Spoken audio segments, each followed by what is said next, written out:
Okay, we're going to call this meeting to order so we can get rolling. We have a healthy agenda in front of us and an exciting debate at probably 9 o'clock today. I just remind everyone you are being videotaped, this work session, so there's full acknowledgement of that. I'm going to roll down the agenda. And first on our agenda is Jackie and Nisig and Dick. So Jackie, please come up, both of you. We have one person absent, Mr. Renadette, who had some surgery, I believe, today. But other than that, we're assuming things have gone well and we'll be on the mend. Yeah. First of all, thank you for having us. I did have a couple of housekeeping items. The first is we noticed after we rushed to meet the deadline to get this in on Friday that although the photographic simulations and the photographs from the balloon test were 100% correct that were attached to this, the actual narrative had some relics regarding a different site. And so we are submitting all new copies of the visual report because we do realize we're not in the town of Somerset. We're not proposing a 300-foot tower on Lake Road. And so Rennie and I wanted to pass these new copies out. We might create. I don't know. We have a lake. Yeah, but I don't know any road that says Lake Road. Lake Shore. Yeah, but it's a lake road. There's Lakeside. We're all set. Yes. Thank you. Did Phil, do you need an additional copy? Yes, that is. Record file, I'll try to keep up. One that you don't make notes of. Another item, another housekeeping item, and this is a copy that I was going to submit to Phil. These are the letters to the adjacent municipalities that were mailed out and inviting them to contact you. Thank you for offering that up. And then lastly, we have since received the radio frequency emissions and non-interference report. I had emailed it to the town on Friday and also emailed it to Mr. Comey, but I did not bring 13 copies tonight. So I will send additional copies in the mail if you'd like of this particular report, which constitutes Exhibit D to the application. And lastly, on the housekeeping front, we did procure from Fred A. Nudd Corporation, which is the tower manufacturer, manufacturer design specifications, and those were supposed to be ready by today. I expect them tomorrow, so we'll submit those together with this exhibit, and that serves as a supplement to Exhibit C. So those two things are outstanding. I just wanted to note it, but they are imminently forthcoming. Okay. And otherwise, I don't know if everybody's had a chance to really review the application in detail, as we did just submit it on Friday, and there was a weekend intervening. But you'll see that we structure it in the way that we can follow pretty carefully code compliance. And there are a couple items I wanted to note in particular. One is that since we were last here, we were advised by NICEAG that they also have a need for an additional microwave path to Lion Mountain, which is in the town of Saranac, Clinton County, to the west. And so we did include a path survey report for that site and also included an antenna on the proposed structure to make a microwave path to the Lion Mountain site. So it has to be higher than. I'm sorry? Has to be. No, actually, the path survey report indicated that they could make their path to Lion Mountain with that antenna at 116 feet.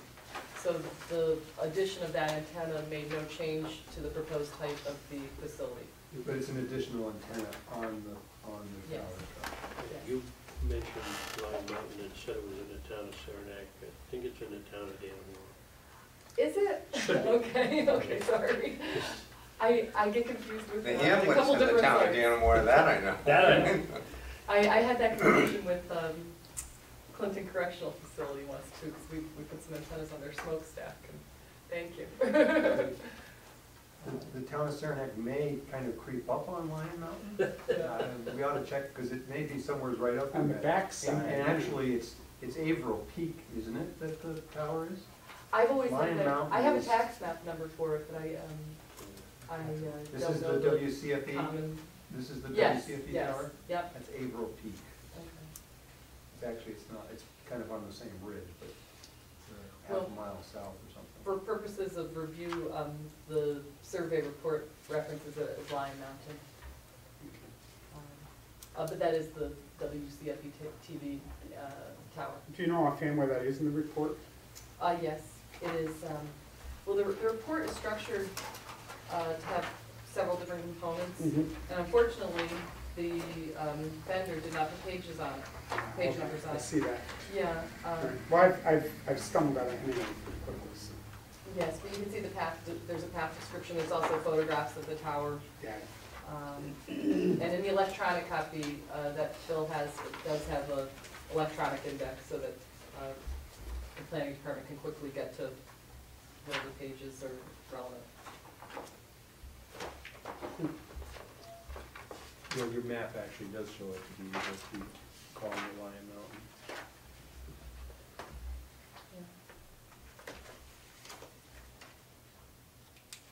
So I wanted to note that one item as well. And then the other item that I wanted to bring to everybody's attention is the visual assessment. I don't know if the board had an opportunity to view the balloon test over the weekend. I think I was the only one that saw it. Okay. I did see it. It was last. Or I'm sorry, the 13th, yeah. Yeah, it was, Yeah. yeah. I actually stumbled upon it as I was. I was gonna say, you wanna be honest with this assignment. But I did then do some driving around to take a look at it from different angles after the fact.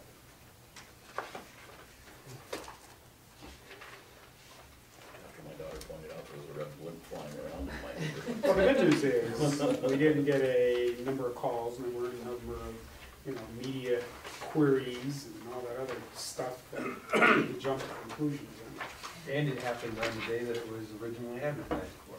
Yes, that was good. Good weather, It yep. was beautiful. I was out of town, but it was good weather there as well. So that met everybody's satisfaction, I guess.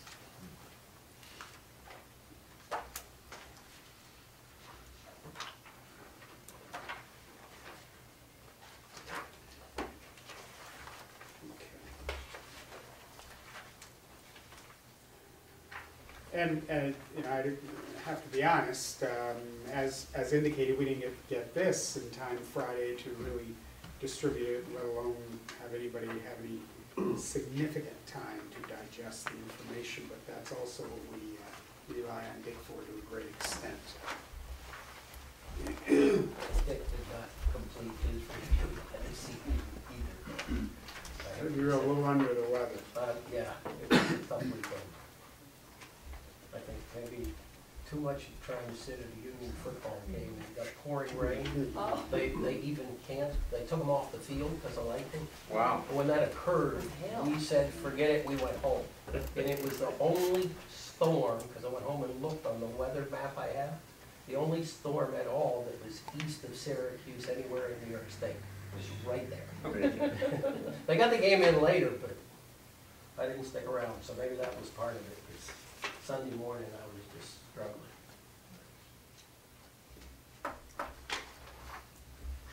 Okay, and I don't know, Phil, with you, how far you've been able to get to this either. Along with the general discussion, about the same.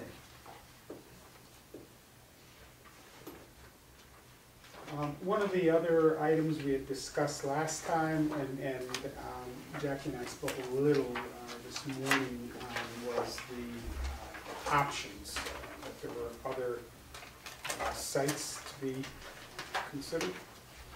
Yes, at the last meeting, one of the board members had mentioned that we do have, that in the code, there is a requirement for siting priorities, and to explain why areas of higher priority from a siting perspective are infeasible, or why they are are not something that is necessary to comply with because of whatever technological or practical reasons. In this case, on page 10 of the application, we addressed that. And what we did first is to explain the nature of the facility and the fact that what NICEAG's trying to really do here is improve reliability. There's really two benefits to employing this microwave network. One is that they can improve the reliability by no longer having to use telephone landlines. And just to give an example as to why a lot of public safety and critical infrastructure agencies are doing this is Hurricane Irene. During Hurricane Irene, as I mentioned in our last meeting, I represent Essex County, and during Hurricane Irene, their public safety system failed for 27 hours. And that was a direct result of the unreliability of landlines. So when you can take out those landlines and substitute it with your own proprietary microwave network, you can increase reliability significantly. You can also increase your bandwidth so that you can support state-of-the-art radio communications and data communications. In this particular case, that's NICEAG's #1 reason for trying to do away with the use of landlines and to have a microwave network that will serve as a substitute, and also one that will not be routed over long fiber runs, which in essence would be counterproductive to what their goal is. If we had to run a long fiber run 1.5 miles away from a site to the Plattsburgh Operations Center. Can we have quiet in the room so we can hear the speaker, please? We would be going back to toward the same direction of landlines. And we would be running them over lands over which NICEAG has no control. And there's a reliability factor of having the site on land that is controlled by NICEAG and immediately adjacent to the operations center. So without more, for that reason alone, we would submit that the sites that are in the code listed as higher priority are not superior to the proposed site from a technological perspective. The link from the proposed site to the NICEAG facility is done by fiber? Yes, it'll be. It's proposed to be an underground route directly from the tower to the Regional Operations Center on lands wholly owned or controlled by NICEAG. Point to point? Yes. There's no other site that we have that could give us that same level of reliability. That said, what we did do, because there is a siting priority list in the code, is we went to the tax assessor's records. We identified that there are 67 town-owned properties in the land in the town, because the next siting priority is to look at town-owned properties. And once we did that, we then reviewed them from the perspective of how they were zoned, because what we recognized in reviewing the town-owned properties is that if you took away the fact that the town owned them, many of them were lower siting priority based on their zoning classification. And so in doing so, you'll see the analysis of the fact that all but 12 of the town-owned properties were zoned residential, which would have been a lower priority than the proposed site. And then we looked at the 12 that were not zoned residential, and of those, there were 8 that were just simply too small to support the facility, and they would have required variances. So we submit that that's a reason why those sites, in addition to the technological reasons, would not be feasible. And then we went back and we looked at the remaining 4 properties, and of those 4 properties, they were too distant and it would require miles of fiber run to get back to the Regional Operations Center, again exacerbating the reliability issue. And then there was one other town property left, and that was at a municipal park. And depending on how your municipal parkland is designated, if it is designated, as many municipalities' parklands are, as a matter of law, you would need to have an act of the state legislature to de-designate it. We're aware of that. We Yeah. we were just talking about that because of another instance. Yeah. I've had that occur before where I had somebody try to, a state legislator try to do that to create an alternative. Now, with that all based on your legal background, one of these other properties, for example, where it might be more feasible, but there was a property that the town hadn't formally designated as park property, but historically, people in the neighborhood had gone in there, they had trails, they hiked, they walked, kids had a pickup lot where they played ball. Would that also hold, requiring the process to go through alienation, or only if it had been purchased with park funds and was formally designated? I don't know. Not sure. Yeah, I'm not sure. I believe the section that I cited here is because it was purchased with Yeah, and that one's the appropriate clear. funds, yes. There seems to be The other some, scenario, I'm not sure yeah, about. there seems to be some question if it's formal or informal park use. I think either way it's risky. We hope so. But Trying to that's just solicit a not little aggressive. free legal Notice counsel. that. But it I bet you, if you look in the annotations, there's probably some discussion of There that type is, of scenario. yeah, It just might not be as crystal clear as when you use appropriated funds. Absolutely. Then you end up in court, so that's no fun either. So it was this based, Phil, was this based on our zoning, or not on new zoning yet? No, this is existing, I'm gonna take it, I have not, looked at these parcels, so we Because we provided did you change with, some of those, right? Tom, it's potential, in other words, I know that the SC zone, has been reduced and changed to commercial, but I'm not so sure of the effect on it. I mean, there are a couple of issues that come to play, I think one of the things is establishing some kind of a distance that's a reasonable distance to even be considering other locations. I think that that's just a kind of a pragmatic approach, but we should be taking a look at these. There was, we did, I don't know if the Linda Lane parcel is on here, for example. That was something as we got into today's conversation with Dick, we were looking a little more carefully at where town parcels were. For example, I wasn't aware of Linda Lane, where the town has the well that serves the residences down there. That's a town parcel. It's not a very large parcel, but again, what we want to make sure that's accomplished in this application is that it's given a careful look and shaking out so that we don't set any kind of parameters for the future applications that come before you that somebody says, oh, jeepers, you were pretty light on this one, now you're grilling us over here on this one. We want to make sure that that's carefully evaluated. And this may have covered it all, I don't know, because I couldn't tell you either.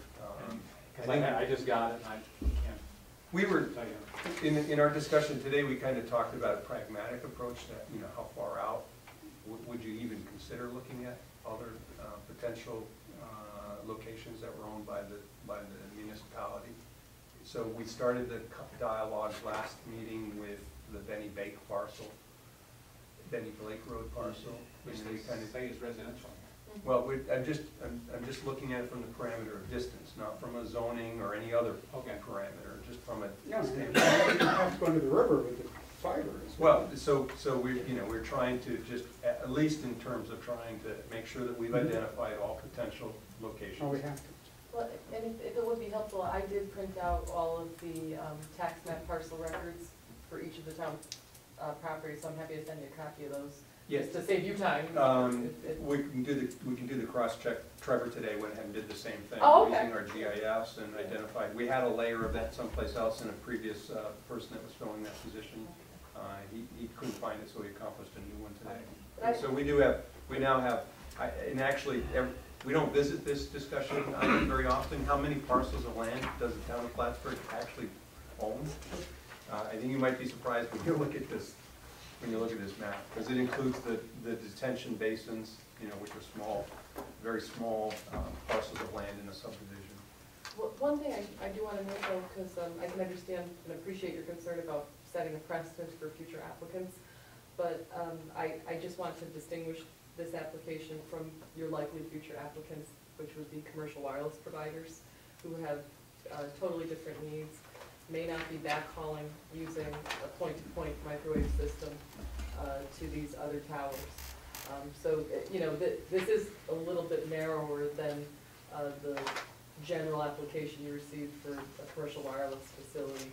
Generally speaking, we don't see that much microwave backhauling going on with the carriers. Once in a while, I have a carrier that I represent that'll say, oh, in this particular area, I need to do microwave link for due to the lack of other utilities, but it's not that common. I mean, Dick, can you speak to that from your experience? Yeah, I'm just kind of listening to everything right now. I will come in here. Yes, in New York State, the only carrier that's doing any significant microwave backhaul is Clearwire. And Clearwire's doing it everywhere. That's how they're connecting their sites together. It's small microwave dishes. They're not 6-foot dishes. Yeah. But all of their backhaul is being done by microwave. When you get out of the northeast part of the country and get into middle America, I would say a substantial amount of all the carriers is being done with microwave because, first of all, there's no fiber available, and the landline, the T-systems as they call them, is extremely expensive based on the mileage back to the central offices. By the way, I spent a lot of years on that side of the business too, so I know it's big, big bucks. So out in those areas, they're doing a lot of the microwave. When Phil and I talked, and let's just talk about distance and town properties, and let me say right up front, folks, that any town property that's considered, the town has the option of saying we don't want it considered. It is simply the #1 priority in the location of a new facility in the code. The issue that the applicant is making is that a number of those pieces of property are zoned residential. That's not the way it's listed in the code, folks. In the code, it simply says town property is #1, no matter what it's zoned. But again, that simply means that it has to be looked at. I'm not disagreeing that their analysis, that many of them are in residential areas, wouldn't want to be considered by this board, etc., because obviously on any piece of town property, the first thing that happens is a lease. That would be even before you get to the permitting stage. What Phil and I did today, and unless he's found something else, we took, and it was basically my suggestion, to not go out further than the Benny Blake in terms of distance from the NYSEG site, okay? We had to set something as a criteria. That's a little less than 2 miles. Yes, it's on the other side of the river. There are 4 other town locations that we were able to identify, unless you found any others, Phil. Down by, and I don't know what this one is called, but it's down by the racetrack. That's on the other side of that road coming in. There is a 7-acre parcel. That's a little less straight line, and we did everything straight line. That's a little less than 1 mile from the site. So it's about half the distance of any place. South Plattsburgh Rec Park. Yeah. Yes, okay. That's That the, you might have the same problem with that you have with the Courier property, in that there may have been state or federal grant money provided as part of that could be, development. absolutely could be. I didn't get that far. Okay. All I was trying to do is go through the process of the town property that seemed reasonable.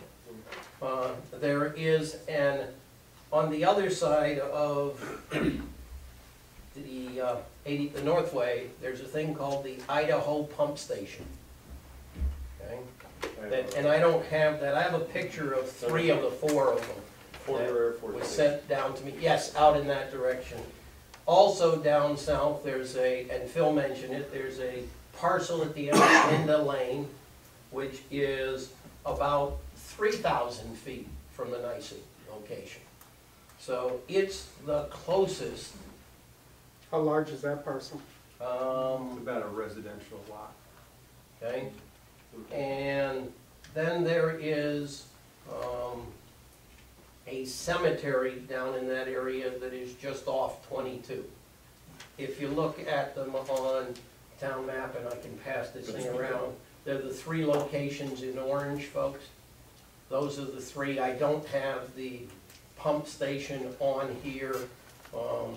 In terms of distances, okay, all of these are less than half of going to Benny Blake. And all of them do not entail the northern river, although there is another river, Salmon River. the Salmon River, down here. However, it looks like in any of the cases, if this was going to occur, the fiber would go from the site over to 22 and up along 22. That makes the, you know, unless, I can't picture them wanting to go through fields and getting individual requirements. So the requirements would be basically from the town along the town roads to get out to 22 and with either the county or the state or Route 22 would be the fiber in terms of what would be required from those cases. As far as, that's kind of it as far as I saw relevant to any other town properties as far as priority of the code. In the code itself, there is also an, Phil and Trevor mentioned this to me today, I was not aware of this, that on the other side of 22, right about where the NYSEG station is, there is some industrial property.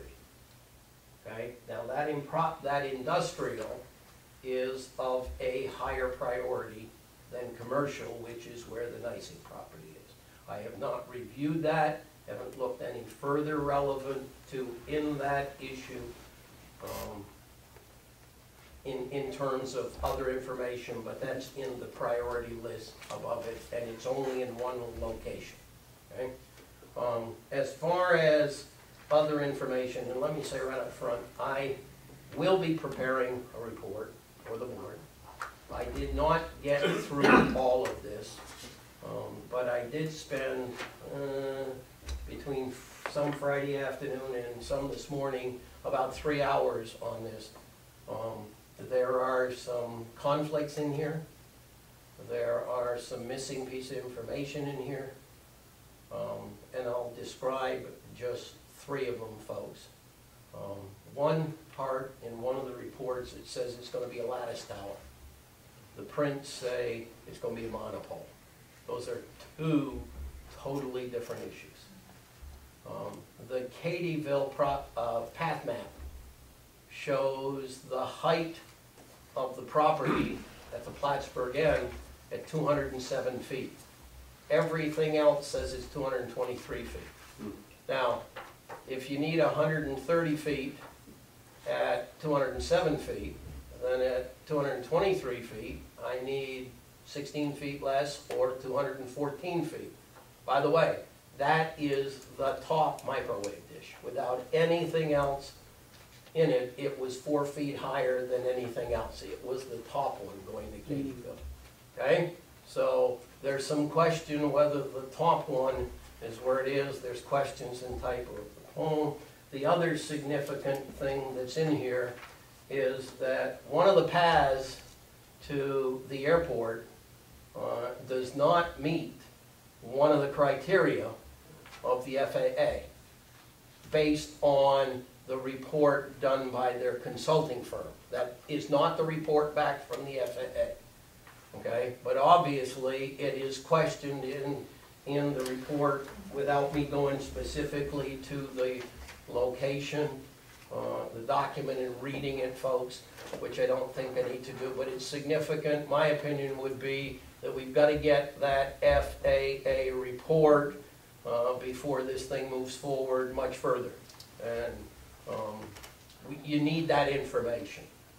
I will agree, because in here, and I did get through this, the existing microwave that they have up to Terry It Mountain? is to carry. Is it Terry? Mhm. Has had significant microwave outages.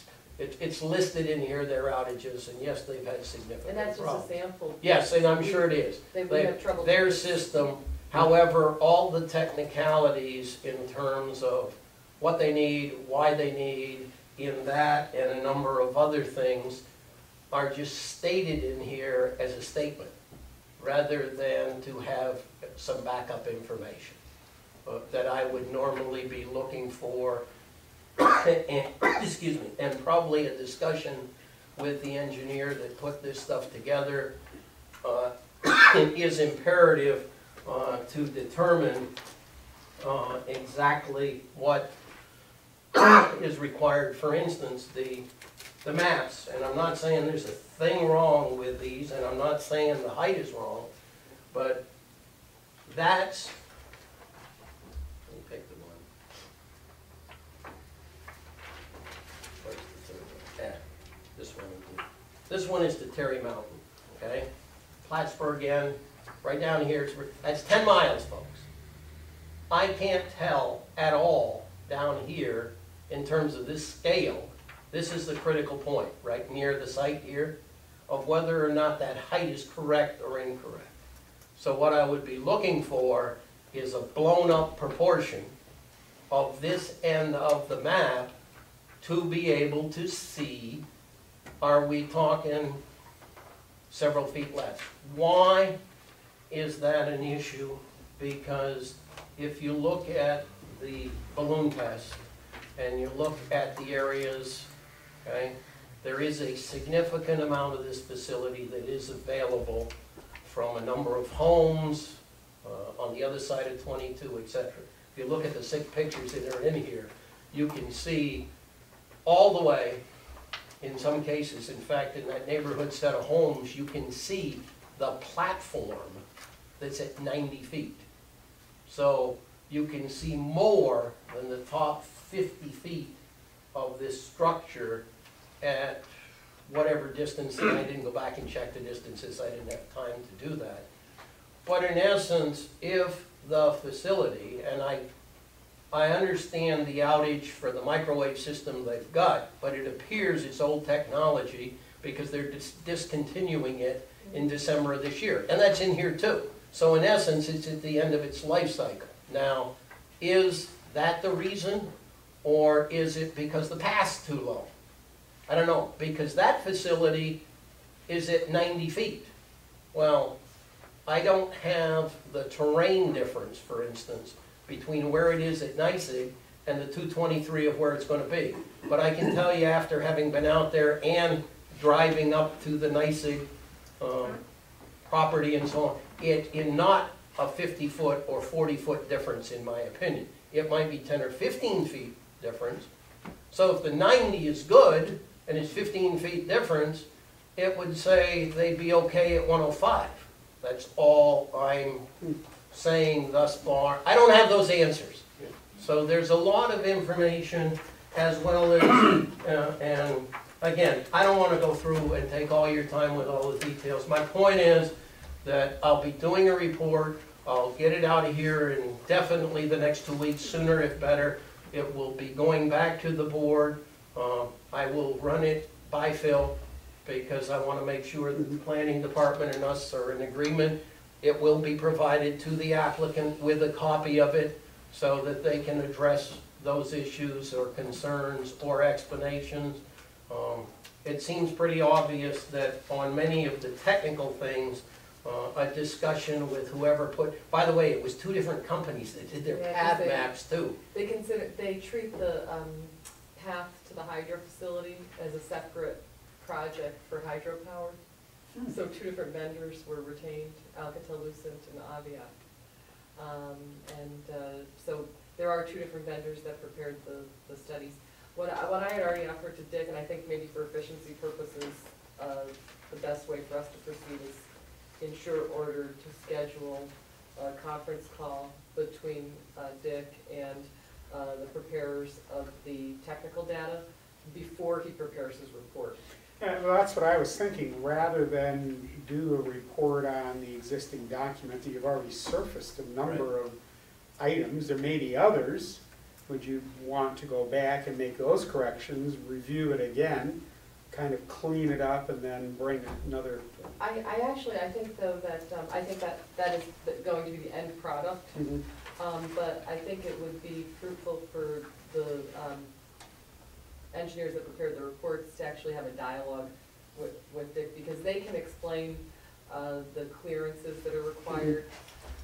I'm a lawyer, I could tell you But there'd be no the need to Fresnel do- zone, but I can't tell you what it means. There's no need to then, until Dick finalizes his review then of this draft. Yeah, well, Have one the conversation. technical difficulties, and I'm looking right now, and if the gentleman's, I don't think he's here, but if he is, I don't mean to take him on personally. No, he's not. But for instance, in the report, it says on one page you want one 20-foot omnidirectional antenna, and on the next page it says two 20-foot omnidirectional antennas. It says there'll be a Yagi antenna at 100 feet, and at the bottom of the same page, it talks about a Yagi antenna at 119 and another Yagi at 100. So there is a lot of information in here that is conflicting. Again, I'm not at all through the entire thing, and I go through and I annotate everything, and I put little marks for myself, etc. And yes, I did find some answers to a few things in terms of, it kept saying see Exhibit B, and finally I got to B, and I found some of the answers where it said see Exhibit B. But these kind of things were not explained later on in his report whatsoever. Yeah, Dick, with this, I think the discrepancy is because these first four these first four sections are regarding specific paths, and then when you get to section 2 on page 5, the project description, it's cumulative, and so that's the reason for the discrepancy. But we can go over that. Well, I'm just saying, in the written description and the listing of descriptions, they're not consistent. And there may be explanations for all of this, folks. It's just this list And is again, cumulative. it's not an issue, folks, to argue the issue. It's just, as you're sitting here reviewing it, I have to make sure I understand it, because I can't provide a recommendation unless I understand what it's all about. And a lot of it, in fact, some of my questions at the end, when it comes down to the radios and some of that kind of stuff that's here, for instance, and I'm not even sure, there were 2 documents in here. Okay? And if I read what it says, as far as prediction, climate, the hyperbola signal, at certain dB power and so on, but there was no piece of paper in front of these 2 pages, okay? 3 pages, I'm sorry, that explain what they are. And I can make some guesstimates, but normally you'd have a paragraph that says the following information is, and I have to believe this has to do with the radio systems, Yeah. okay? Yeah. Is what it seems like.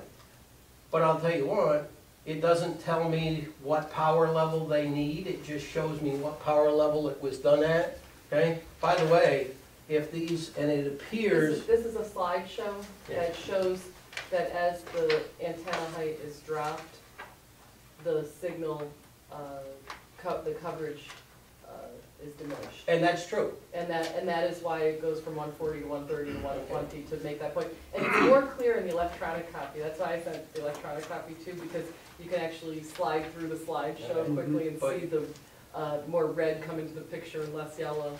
But generally speaking, okay, the height of an antenna, although it does cover outside of the community, you cannot justify extra height simply for coverage outside of the community. And if I look at the worst case map here, which is this one at 110 feet, it's certainly covering all of what it needs to be covering at 110 relevant to the town of Plattsburgh. Because I grew up in St. Albans, Vermont, and it's actually got some good coverage over in St. Albans. Not consistent, but some. But if you look at this area, okay, it's all in their strongest signal level. So again, there are a lot of questions that still are unanswered relevant to the justification that I would have, or I want to see, and I believe should be in the application, that I'm sure they're either going to change what they're asking for, or they're going to provide the information. I mean, it's pretty simple. And I don't see any argument over this, it just isn't here yet, okay? So I know that's taken me 10, 15 minutes, folks, but there's a lot of steps. And I did not study some of this, so I may have missed some of the things relevant to my comments to you. It may not be 100% accurate. I didn't pick up, for instance, on the visual assessment. The report was wrong. I looked at the pictures. That's all I got a chance. It was at the end of the report. And you can see, and I think just for the board's set of information, there is one of the pictures here that is very, if you look at the one that's taken, it's picture photo number 3 is taken from inside the residential neighborhood that's further down on the road. There, it's way near, about 4th from the end is all the photos. It's number 3. Okay? Take from Superior Road. The bottom thing that is pointing to the right, as you look at the picture, that's the platform. Okay? And if you go to the previous picture, which is much closer, you can see that platform. This is taken from a different location along the access road. But the next one, which is smaller, is taken from the back of that subdivision. And as you can see a considerable distance below the platform. So from about 60 to 70 feet above ground, from the ground in that subdivision, you're going to be able to see the other 70 or 80 feet of that tower, the way it's proposed. Okay? And again, there are some of these homes, as you can see, as you get closer to it, it would be bigger, obviously, than where this was taken, because this, as they show you at the beginning, that picture, and was actually taken at the, and it's this picture here, that's photo number 3, okay, was taken on the distant side of the subdivision, not the near side of the subdivision. Photo 3 is over here, that's the one I'm talking about. This is the subdivision, towers over here. You can actually, if you went to this side of that subdivision, you cut the distance about in half.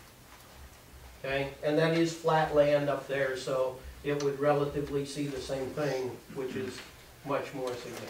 Again, a lot of stuff that needs to be looked at in terms of justification, in terms of need.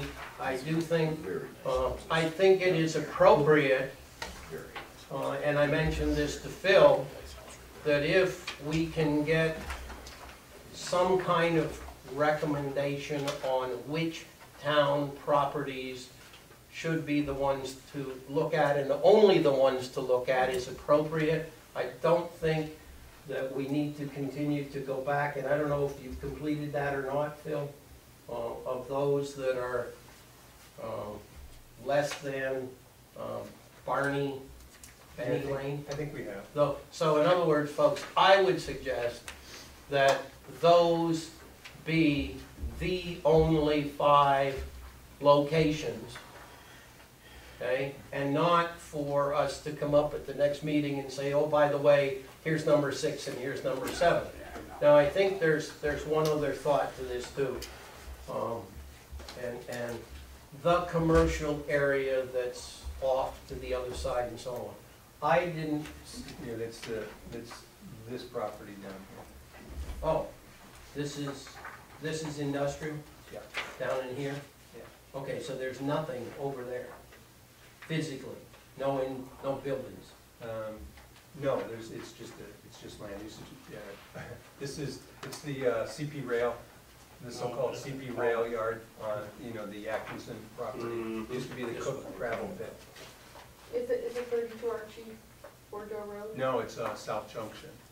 It's Oh, over there. Oh, on the other side of 87? On the other side of 87 and on the other side of Salmon River. Mhm. In terms of the siting priorities, I mean, I think that we tried to make a good faith effort and analyze all the town properties. And I would request that the board give us some guidance as to whether properties, the board's willing to make properties available because you're the landowner. We need, if the board says we would never make that property available, then it seems unnecessary to have any further analysis. But I don't think we're gonna do that tonight. Right, I understand. I think there's more analysis Yeah. that has to be undertaken in order to get to that query. You raised a question that raised a question in my mind, and that is if you're going to be seeking to do microwave towers on Lion Mountain, that's within the Adirondack Park. Have you begun a process of application with them? We have had several applications with them since 2008. I did site antennas in the past at Lion Mountain, and the Adirondack Park Agency, everybody's always surprised when I tell them this, but they have a new general, it's not even that new anymore, it's from 2005. They have a general permit application process for co-location of antennas on existing structures that do not increase the height of the structure. And in the past, I don't know, I've probably done, 40 sites in the Adirondack Park since 2005. And maybe 50, I don't know, I've done quite a few. And every co-location that we've done since 2005 under that general permit policy takes 2 weeks. And it's because they actually were very progressive and they adopted a general permit policy that says that if you're not increasing the height of a structure and you're co-locating on an existing structure, then you supply this material and they issue a general permit. It's the same permit for any co-location. And they did that in an effort to more quickly deploy wireless communications in the park where they've already decided that it's not going to give rise to a significant impact. Interestingly, they also have a general permit policy for what's called horizontal co-location, where you can put up a second cell tower next to an existing cell tower if it's on the same site. So they've been pretty progressive over the years. The difference. You're the only person I've ever heard refer to the Adirondack. Progressive. It's funny, I can't complain about the Adirondack Park Agency. I did Frankenpine with them years ago, so if you asked me back in 2002 how I felt, I might have had different comments or no comment. But with co-locations, they're very straightforward. What was the problem then with the microwave system, where you had so many failures? It's an old system that it's actually, we provided an Exhibit B, a letter from GE, the manufacturer, that they're not even making it anymore after December 31st of this year. And the reason was storms? No. They had trouble tickets that were issued. They only gave me a couple of them because the entity that was maintaining the system for next year, Motorola, they no longer have a relationship with them, and so they had to manually go back and try to find the trouble tickets from that particular tower. But they had outages, and frankly, I don't know what was causing the outage. And why would why would these outages? There's no electrical storms or solar storms that are going to cause a problem with this? No, it's not. It's because the path was getting obstructed is what they expect. They expect was the problem with that one. But I can ask the RF engineer to verify that. No, I mean, you wouldn't think a tree would go that fast to obstruct it. I don't know if it was because of trees, because of reflection. There are a lot of different components that go into microwave. But I think the best thing I could do would be to have the radio engineer from NYSEG and three of you engineers from Alcatel answer that question. No, I'm just curious, because, you know, you want to put the one thing and put the microwave, and what is it gonna be for? And you make better communication and all that, but then you have communication out when there's a problem. Exactly, right, What is that, you know? right. Well, that question, sir, is exactly one of the ones that I'm gonna be addressing with them. Why, when you got a 4-foot dish right now, and by the way, this is the picture of their existing tower, I took one of those when I was up there too. I have a tendency to, and as you can see, the top one of these two is the dish. I know it's very difficult probably. But the dish is more like at 80 feet, not even at 90 feet. Now, maybe it's because it's starting to get obstructed. Maybe it's because it's a 4-foot dish and slot 6 and doesn't have the bandwidth that's needed. It does, and there is a letter in here from GE that says in December of this year, they're gonna manufacture, discontinue supporting that particular antenna. So there is no doubt about the fact, and they show a lot of outages of that system for whatever reason. I don't know yet why, but that's part of the questions in terms of the height issue and the perspective of the difference in the frequency and the bands, and why do you need this and why do you need that. The statements were in here. We've got to do this, we've got to do that, with no backup data. So we're looking at the location in terms of visibility and the height and everything in terms of visibility. There's not any other concerns health-wise or anything? No, sir. Absolutely not. It's point-to-point microwave. It does not have the same kind of issues as the other does. However, on the radio systems that are going to be here, I will be asking for propagation RF emission information on the radio systems, and it may be in the new document, which I haven't gotten through yet, okay? But when it's the point-to-point microwave, the answer is no. When you've got radio systems, which, by the way, it's very interesting, and maybe, again, I misread something. In one place it said it was going to be 50 watts, but in the other area it said the capability of the radio system was 500 watts. Well, that's a bit of a difference, especially at 100 feet off the ground, because normally when you got an AM station, it's up several hundred feet. There's one down the road from me about 2 miles, and they're probably 300-400 feet in the air. Granted, they're operating at maybe 10 to 20,000 watts. But again, that's part of the information that's got to be looked at. It's an aesthetic issue. It's the need of the service issue.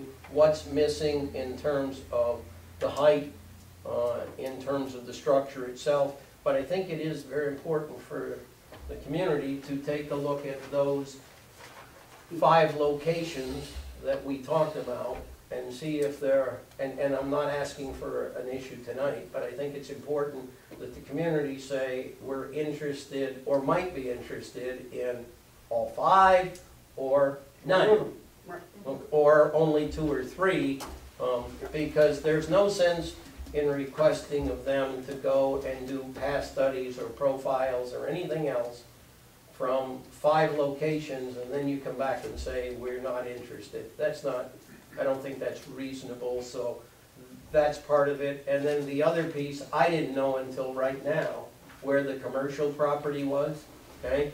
You mean industrial? The industrial, I'm sorry. Yeah, they're commercial. This is industrial.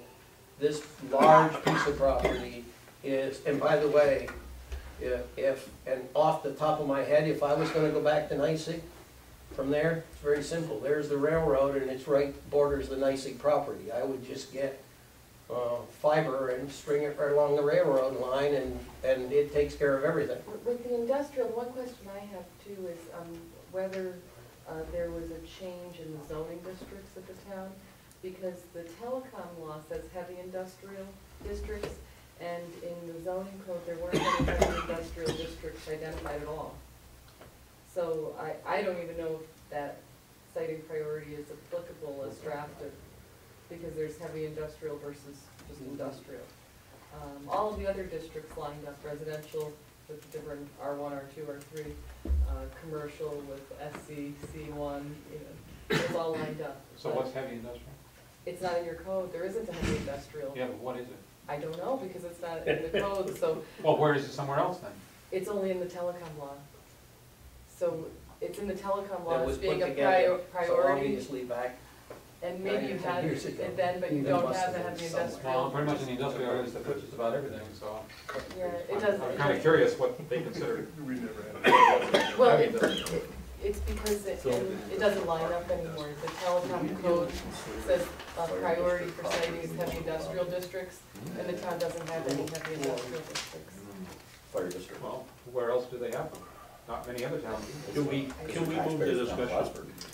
Yeah, Taxes too here and there. Paul has one other question concerning fire district. Yeah, there's actually, the South Plattsburgh Fire District borders the NYSEG property right next to there. And I'm just wondering, because those are all taxpayers that pay special district taxes to the town, is, you know, is that considered, I know it's probably fire district property, but somehow is that considered, you know, municipal property at some point? Because I can tell you that property is right next door, and they've got a, you know, from the back of the property, a huge 30-foot hill at the back of their property that they own that elevates off the back of the property. We put it up to the same, probably even higher than the site we walked out to look where the tower is. Yeah, when we were here last time, I believe that was raised too, and I thought that the conclusion was that that wasn't considered a town-owned property because it's not owned by the town, it's owned by the district. And so we did not include that in our analysis. Aside from that, I don't know what it's zoned. I can check and see what it's zoned, but Yeah, I did that's not. the question. If it wasn't town-owned property, what's it zoned? Is it zoned commercial? It is there.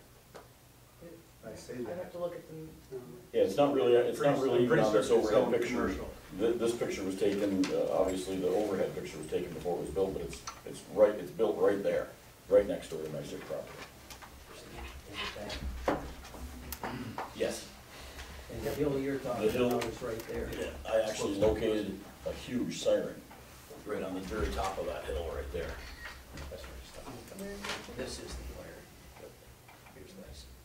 So he's talking about a hill right there, right next to the NYSEG property.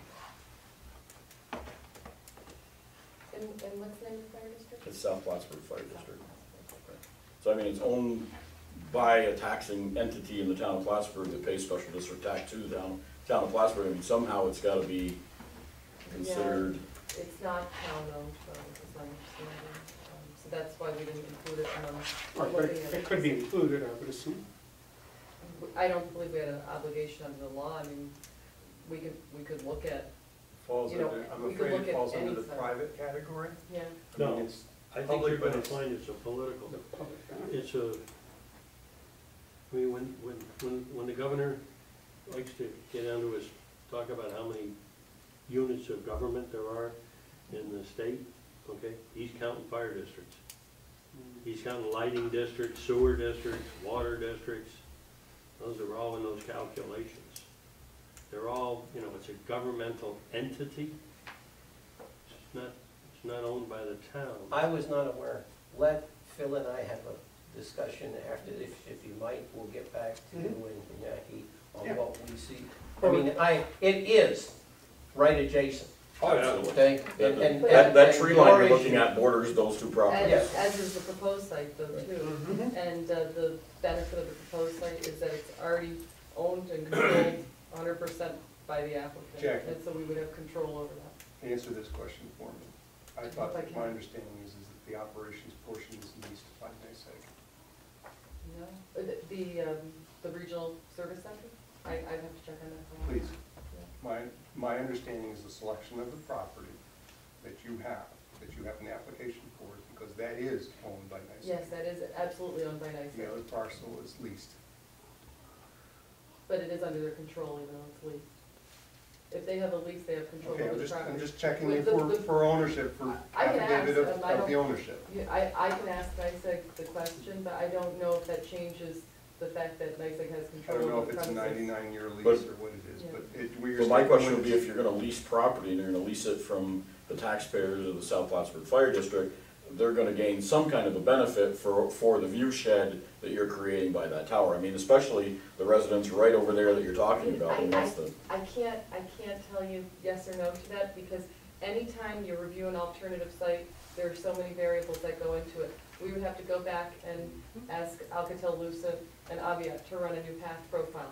The path profile could very well come back with, oh, well, that site happens to have these trees and that line to the path that you're trying to make, somewhere in the 20-mile path. And I can't speculate as to that, but any time that we look at an alternate site, it's not just, oh, is that someplace where there's available land? We have to have a landowner who's willing to grant a lease. We have to have a path that would warrant a structure that the town board thinks is better than what's proposed. There's a lot of variables that go into it, and of course, NYSEG wants reliability. And if we can have lands that we own or control via lease, where we can run our lines and have complete control over them, that's going to be the utmost reliability. We're not going to be reliant on a third-party fiber provider going along a right-of-way or under a river. Those are long fiber runs, and it's going backwards to what we're trying to avoid, is having a long landline that has to be maintained. And that's understandable that you're representing. From here to your building, you're probably closer to your building with the property I'm suggesting than where you're suggesting. But the bottom line is, NYSEG wants the ownership, not to have a relationship with the fire station, the municipality, or anybody else. They don't have to. You're representing your constituents, and we're doing the same. It's right adjacent to it, and they already own it, so one of the main citing variables that's out there, physical availability and leasability. Yep. And we don't have to deal with those two things, because both of them already exist with the proposed site. Completely understood. And looking at another site, it's going to require a whole new set of tests. Isn't the reason that the municipal locations get, a priority spot in the queue, is because at some date down the road, an entity could decide to sell, to move its operations to a different. No, the municipal is because the code for the town specified when you can't co-locate on a structure, and I agree there aren't always.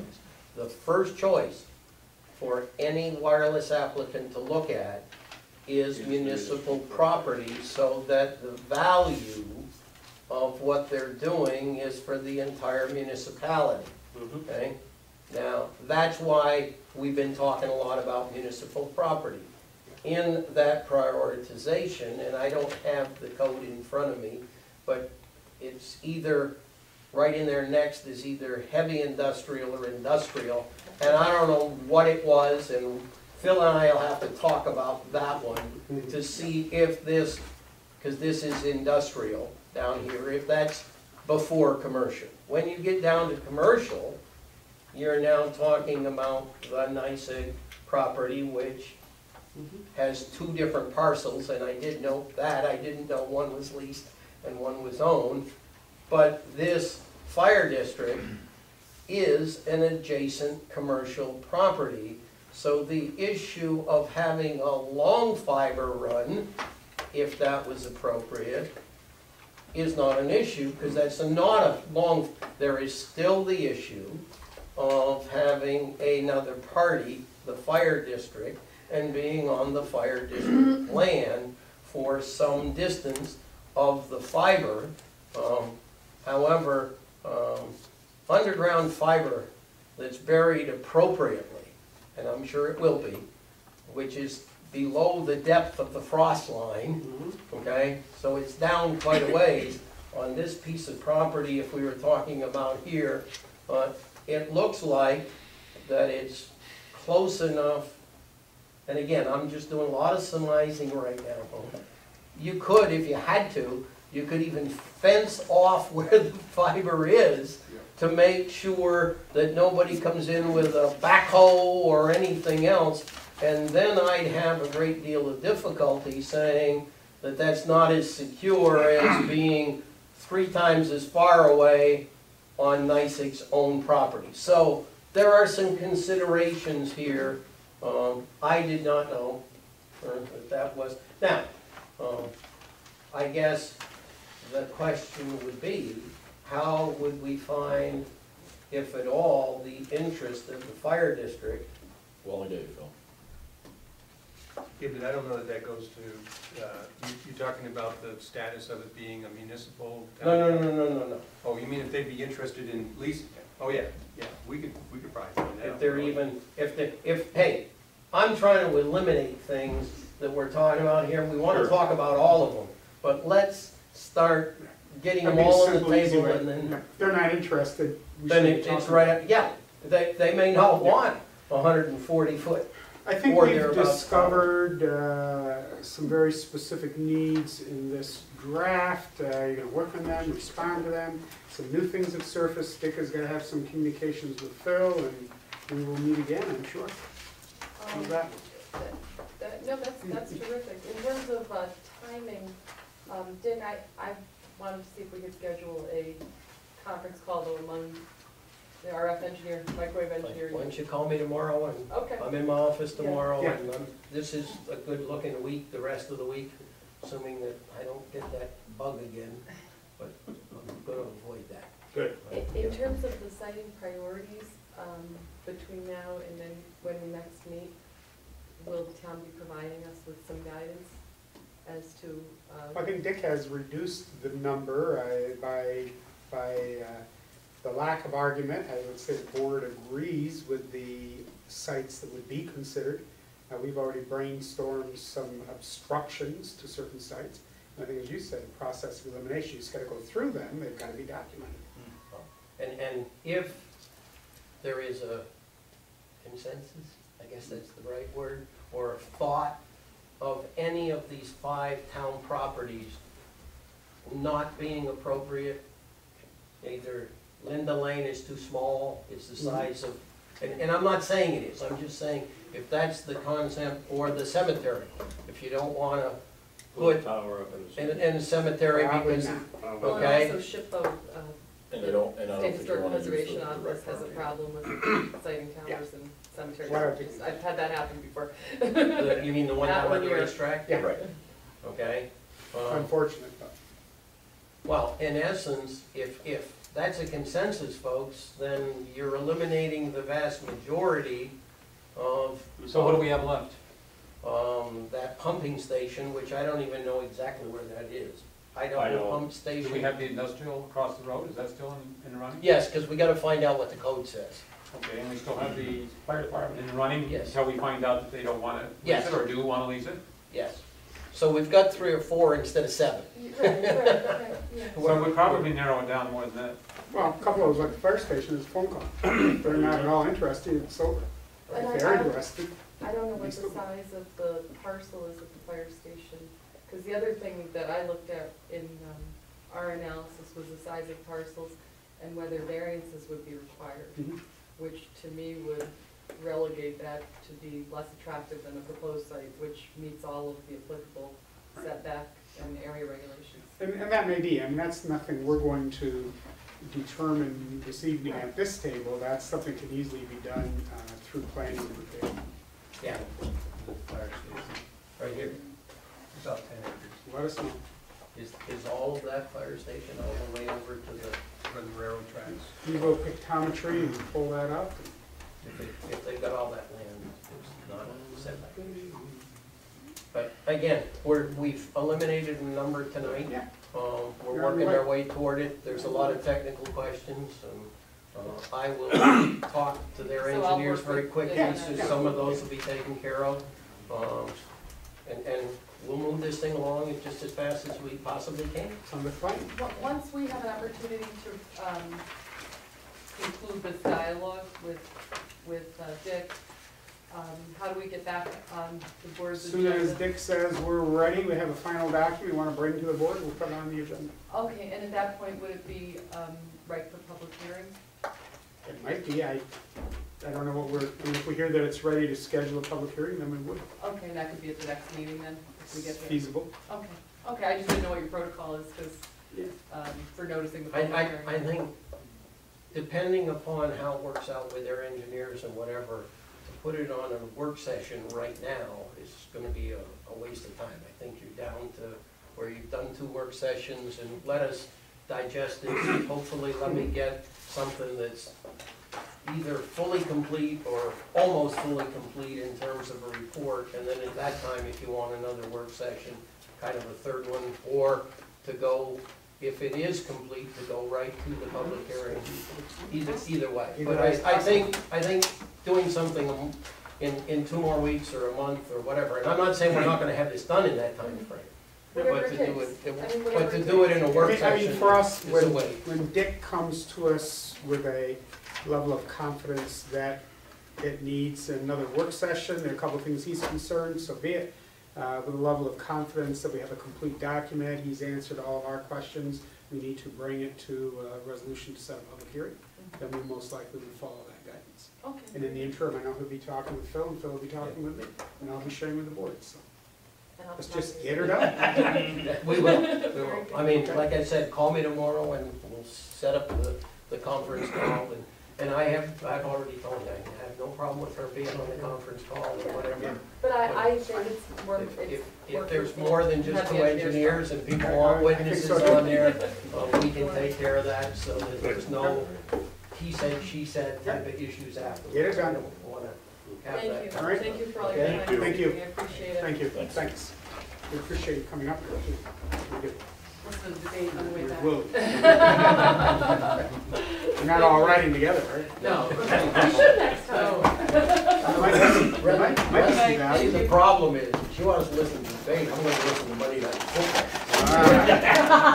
value. Same thing. Yeah. We all want to catch that debate, we're not doing it. Gladiator sports. Yes, they are. Hey, you know, by the way, I just wanted to know that Dick was mentioning today that, you know, people are still dying to get in that cemetery, so I don't know. Really?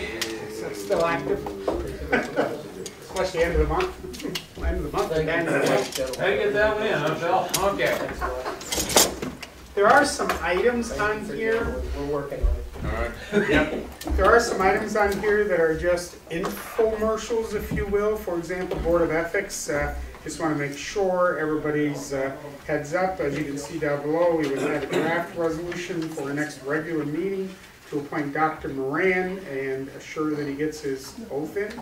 If there are any questions on that. Has he not been on it? He has been on it. He Expired didn't get early? his oath in time, so we just have to reappoint him. Right. Okay? And I'm assuming, I know he was on it, but it said. yeah, I'm assuming everybody's still 2011. comfortable with him being I'm appointed. curious why he was. I think that's a typo. What, in the draft?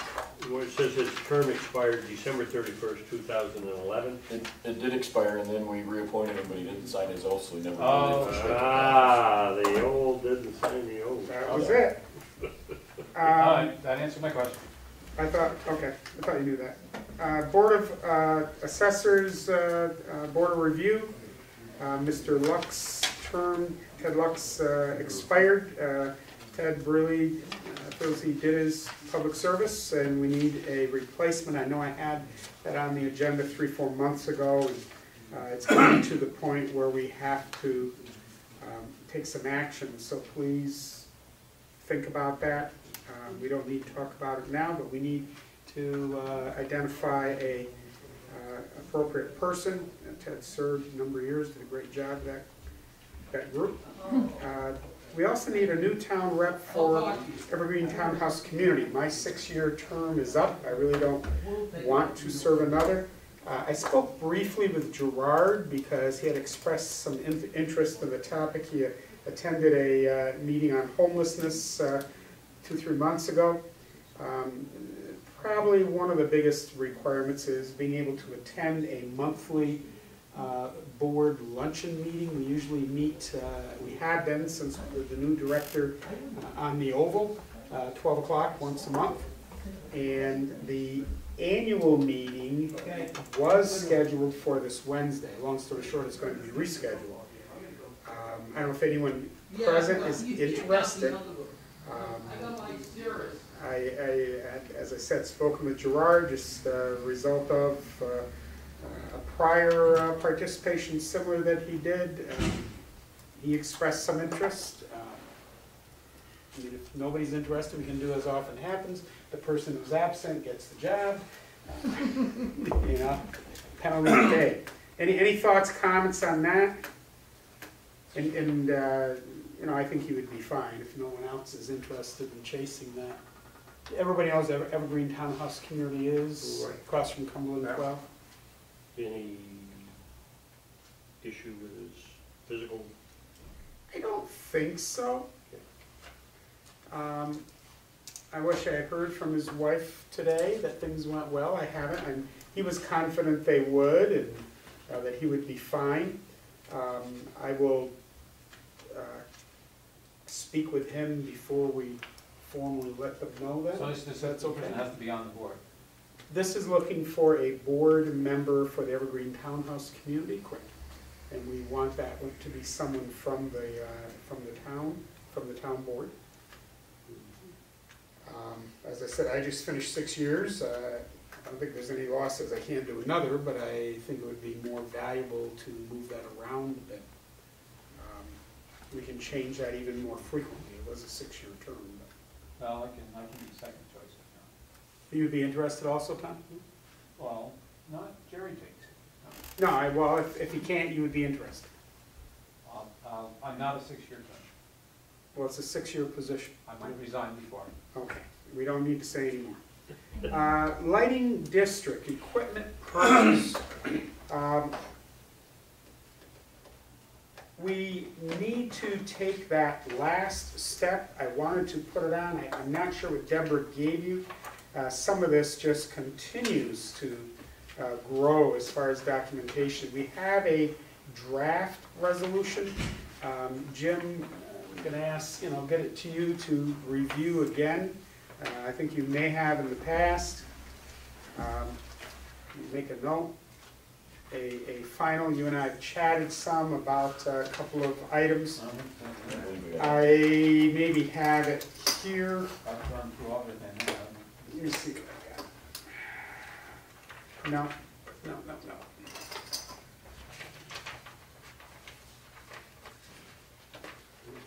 No, I don't have anything to give you on that. You should have gotten this at some point in the past.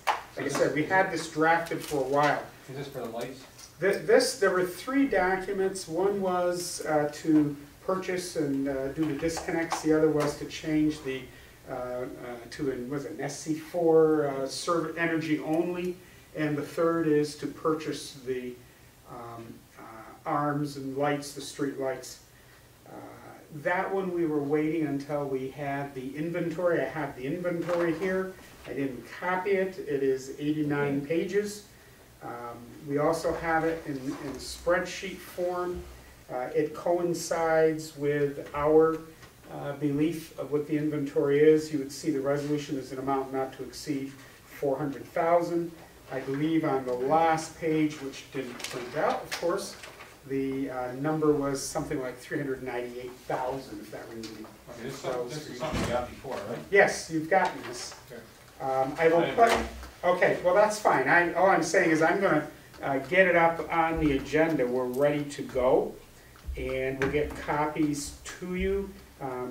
It'll be the final copy. I want to go through it again with Jim, and just so you're not horrified, if you want to look at the inventory, I can get it to you. I hesitate to make 400, 500 copies if you don't need to have ownership. I don't. But it appears to be intact. It appears to be a standard agreement, and I think this is the final piece. We're ready to go. Pardon? Yeah, Paul uses it. I'm not. Well, yeah, I mean everybody needs to. Paul has seen this as well. We had this one. The 3 of them went out at the same time. I don't remember when. I think it was a couple months ago. But I will get one to you. That's the final. Just a heads up. If you have any last questions, concerns, let me know. As I said, it's more of an infomercial that also goes with number 6. We have to make a decision on whether or not this is going to be a single rate.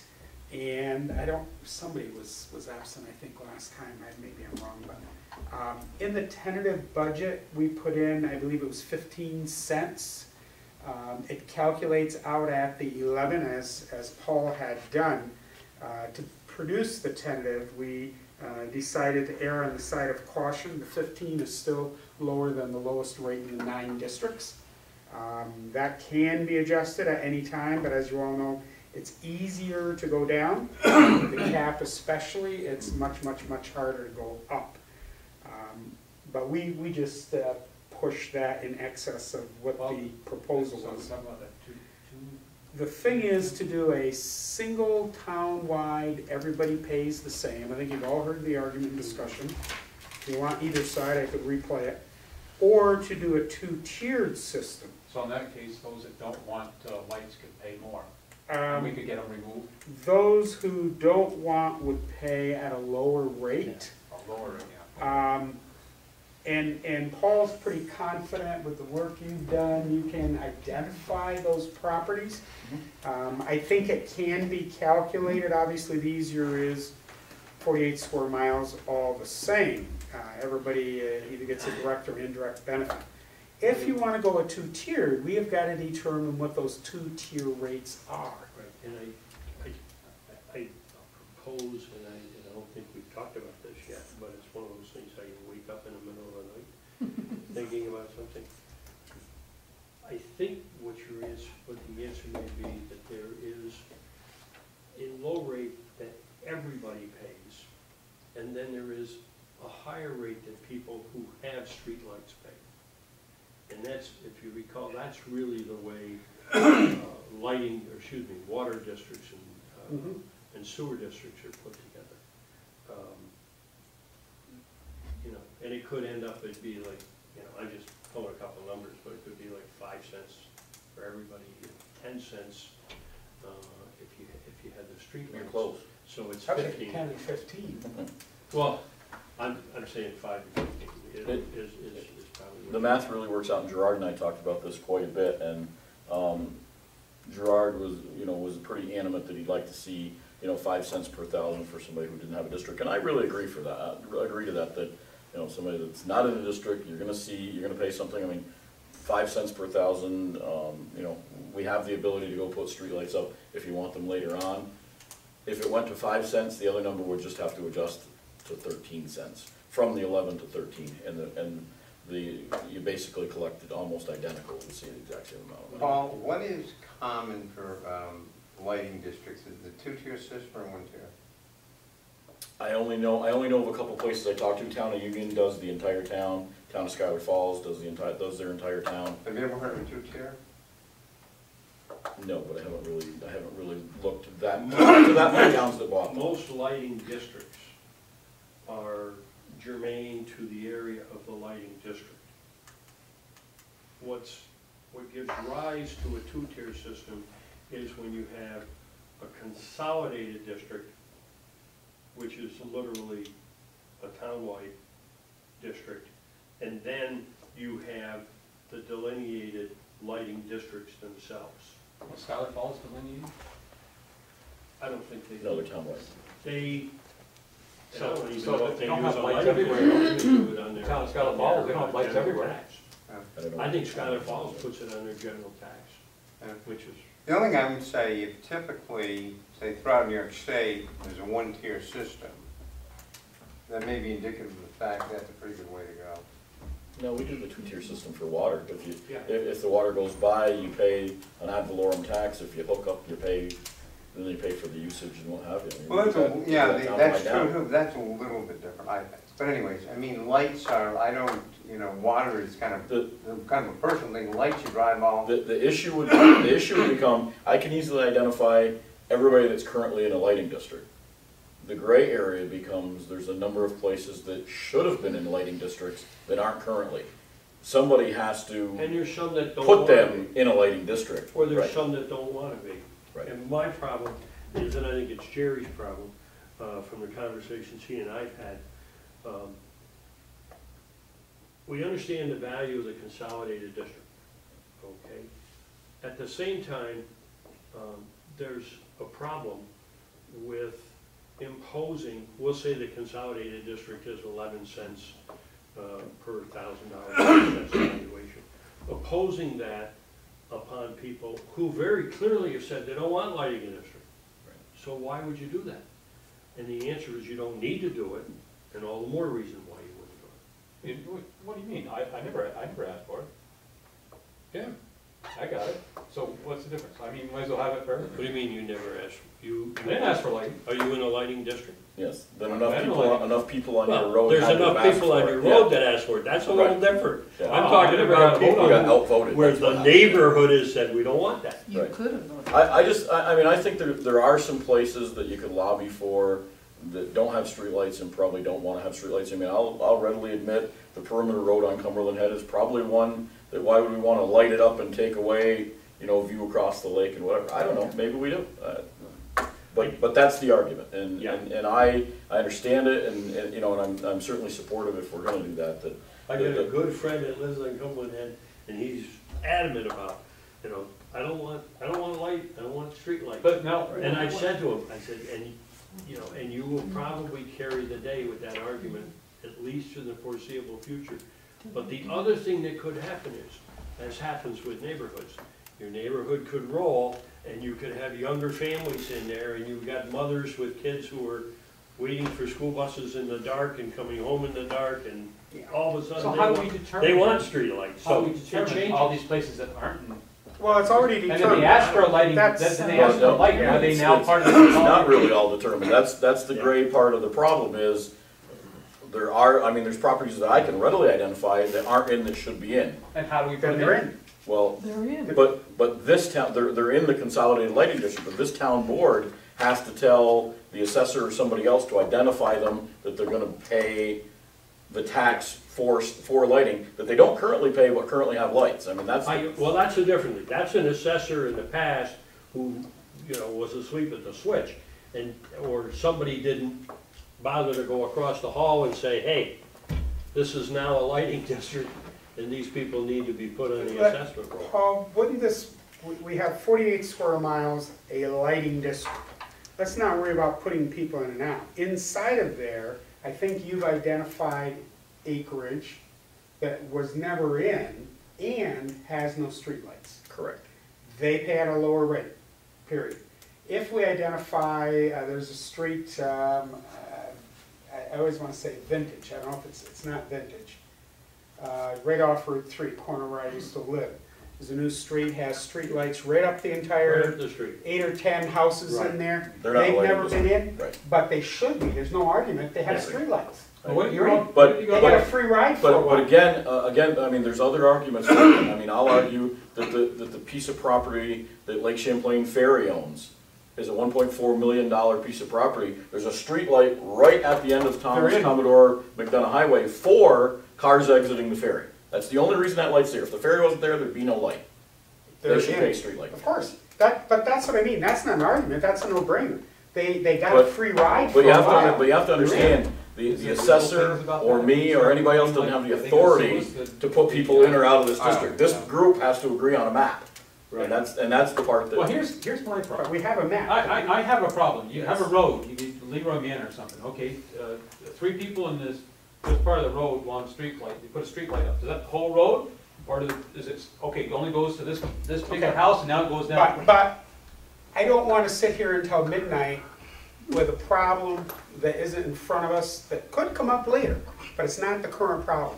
If that street light doesn't have lights and we go 2-tier, they're paying the lower rate. That's the end of the conversation. If they have street lights, they're paying the full rate. On the street. Whatever that group is in, we already have a map. If there's an area, well, let me finish. If there's an area that doesn't have lights, and it's a street a mile long, but 5 houses in a row want it, your question's good, Tom. Are those 5 houses in their properties, or the entire street? It may be the 5 houses, but we don't have that in front of us. And do we have any of those problems with what We the top may. areas that he has? We can't go there. Question number 1, do you want a 2-tiered system or a single No, I rate think it's too townwide? complicated. I don't What's think- too complicated? It's 2-tier system. I think we go 1-tier system. Take it easy. All right? It's all done. I'm doing a consensus here. Tom said 1. Gerard, I believe, says 2. I'm just going to go around at the moment. This is not a binding vote. I'm trying to get consensus to move the issue. I'd say 2. Marty says 2. Paul? I say 2. Well, we have it. I started with 2 and I very quickly went to 1 because I'm concerned with some of the things you're bringing up, as well as the efficiency. It's gonna cause a whole lot And of if it was problems. better, why doesn't everybody do it? I went to one if we can get the tax rate low enough, but the problem becomes when we're, you know, if we're taxing people that really don't wind up with the benefit and they're gonna have to help pay. I mean, I supported the 2 for quite a while, and the tax rate got to 11 cents, and I was all ready to say, you know what, 11 cents, so I can probably let this fly. But now, I mean, even the budget officers put the tax rate at 15, which, I mean, you and I both know I don't agree with that number. But, And we can change that. and if it That's in the came budget. down, then I firmly believe that you're gonna lower the rate of the higher rate in 12 or 13 years down to 10 cents anyway. But once you, okay, so you do that, all right, so you do that. What, you can't change it back, once you're. Gonna be under a cap. Well, you could change the system. The problem you're going to have with is the rate, because you're going to be, you know, under the restraints of a cap. But so aren't all the other taxing districts. So, you know, they're in that pot that you have to create an aggregate now. If the consensus tonight is to go with a 2, Paul, can you carve some time out in the near future? We can sit down and see if we can define where those lower and It's all about the map now. we gotta sit down on that. Yep. And then we have to find a way to communicate that. Well, it's. And does it go, The tax does it ID include the map. whole road, or does it include part of the road? I think Trevor, you wanna pull Trevor in on that? That's who created the map. Okay, all right, very good, okay. I would guess that answer, Tom, will be, you know, we'll have to respond to that, Well, we do, and we're gonna have to respond to it right at this point in time, that we're gonna have to do. Absolutely. The next step, we're gonna look at the map, we're going to come up with a definition of where these properties are. If there's, I'll make something up, there's a 3-mile road, and there's only a cluster of 4 houses in the middle, that have lights, do all the property owners in that 3-mile get it, or do you carve out just those properties? I think what I'm hearing is those properties pay at the higher rate. Right. The properties in the rest of the road pay at the lower Our rate. They don't get a direct lights benefit. aren't really on the property though, are they? Well, Aren't they on a, you know, how do you? some are determine at that an this- intersection, some are in They're at a front of certain the lawn. interval. If they're at a regular interval, then We have, all every year those we have properties are- people who come in and they don't wanna pay their, don't wanna be in a lighting district. They live on a street with streetlights, and they haven't got a streetlight in front of their house, and they don't figure they need to pay. It isn't, that isn't the way it happens. It's, there is an area of the road that gets determined to be lit. the other And gray If you live in that area. area, you're in the district. Yeah, the other gray area in this is that properties were allowed in previous to be 60% in the lighting district and 40% out of the lighting district because their property was very deep. So they only taxed the front part of the property in the lighting district. I mean, it can become Really complicated, I think. Well, you Good. are chasing I agree. pennies around the block. I don't agree with it at all, but you're gonna make a mess. And I don't know what Jim's gonna say, but I think there's law problems in this. I don't think there's law problems, I just think one way is so simple, so easy, you know, we spent a lot of time talking about it, and it's efficient, but anyways, I didn't get elected, so. But we're gonna make the decision. I mean, right now, the decision could be everybody, whether you ever paid in the past or not, is going to pay at the same rate. To try to be responsive and accommodate those people who didn't ask for it, and they don't have a direct benefit, we're gonna have a lower rate. And we'll make that determination. All right, That's all I you can didn't do. want it, I got it, I paid it. Yep. I've been paying it right along. All right, so everybody pays it. I mean, Well, you know, just because I have it doesn't mean that I want it to be in the lighting district. Okay, but that's Anyway, not we're their, not- You got outvoted by your neighbors. We'll find out. And we're not All right, settling an issue Mr. in Referendum. cement tonight. You're gonna go work But- with the map. You're But gonna go- the problem is going to be the budget number Mhm. has gotta come But it's together one way or the pretty other. quickly. Yeah. So that's the. Yep. So I mean, if you wanna believe my math and say it's 13 and 5, then publish that number and we'll create the map. If you wanna make it 15 and 5, whatever. I mean, 15 and 5 is lower than anybody currently pays that's in a lighting district. They'll see a reduction. but you've got a levy established. Now you've got to identify the property, the value of the properties that are in, and the value of the properties that are out, and it's just that. Yep. What a mess. Okay. All right? And items. We need to discuss the RFPs, that's negotiations. Can I make a suggestion that Yes, sir. we move, that we, suspend that for a little bit? Go down the rest of them. Keep going down. Sam's list Club and then- celebration. Because I'm gonna wanna request that we go Oh, we to have to. executive session. Sam's Club, everybody I think got the notice on that. Again, I just like to make sure, because we don't all get emails equally. Contract extension for the assessor's office. We have that as a resolution with a number. Mhm. Let's go right to that item tonight. It's resolution 295. If we get on the table, I can explain why it's in front of you if you don't already know. Ricky, do you have that? Yep. Resolution 295, independent contractor for the assessor's office, data collector appraisal services. Whereas the town of Plattsburgh has a need for real property data collection service, and after requesting service from qualified contractors, the town has entered into an agreement with appraisal services to provide service to meet the town's assessment needs, and as an independent contractor with a fee total not to exceed $30,000. Whereas Resolution 012-122 was approved and the contract was executed for appraisal services data collection. And whereas the contract date has passed and the assessor and the data collector wish to extend the deadline date of service and amend the contract date to December 31st, 2012.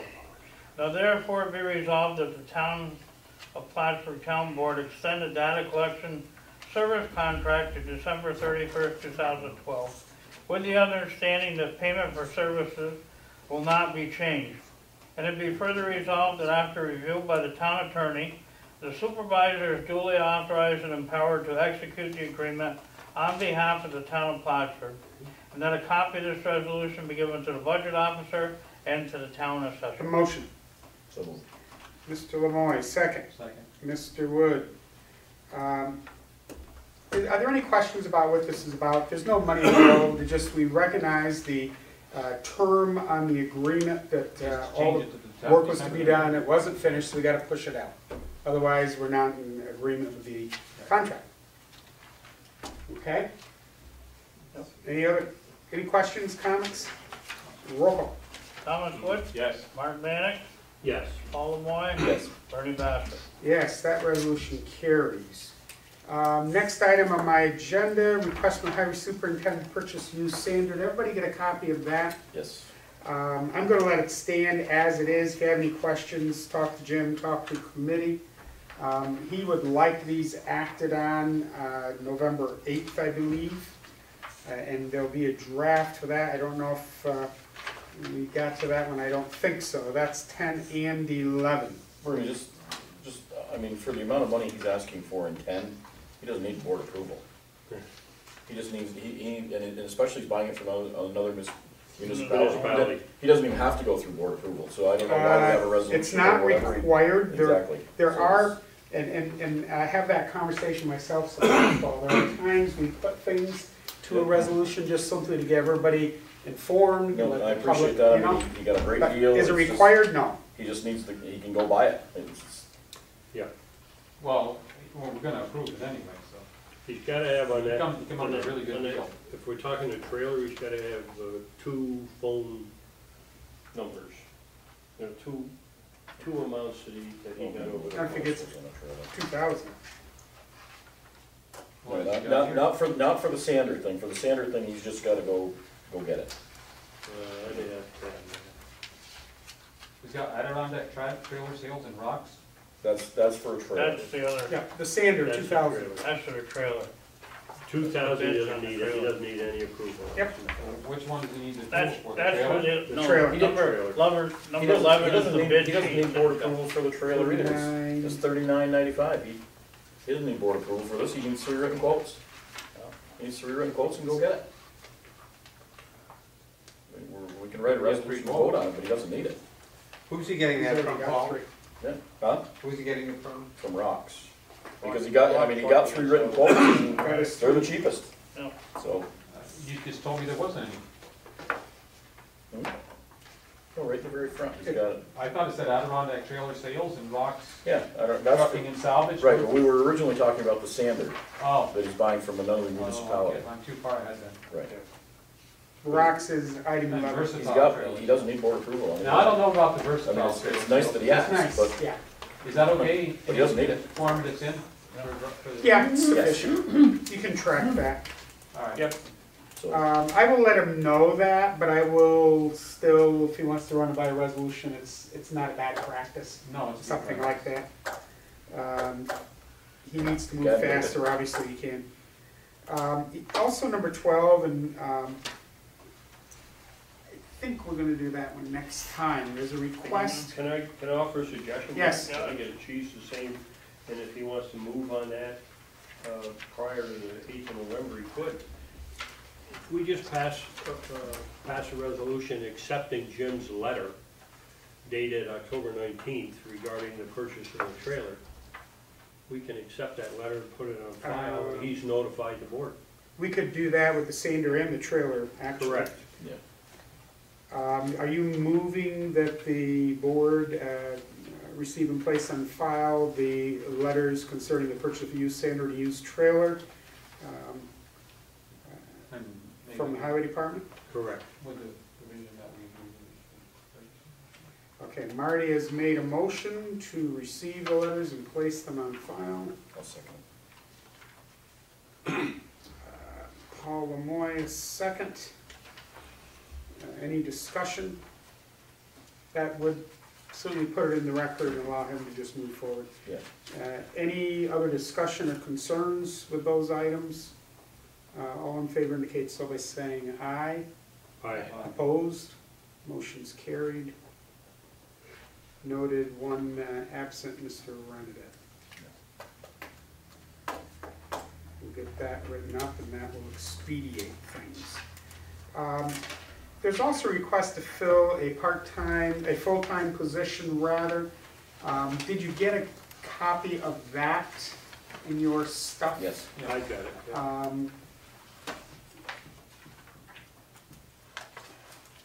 Okay. That, with Mr. Provost, I believe we can do at the next regular meeting. I'd kind of like to do that one there. You can do it retroactive, November 1 then. Well, it's going to be active following the first full pay period after you pass the resolution. We've been pretty adamant about that. I know his letter is a little different, but I don't think we have his application. Civil Service, Department of Personnel's got to be brought in, civil service. So it'll happen as soon as it can. Well, I think one of the things we could do is make clear to him that he needs to get that paperwork done, and he needs to get, any kind of, what am I trying to say? Any investigations completed? Yep, Drug testing. that's probably been done because he's been working, but Mm-hmm. that's got to be in order, it's got to be reviewed. Is the position correct? I believe it is. I'm just curious, because we're hiring at this level. Mm-hmm. Yep, and the O2, that's right.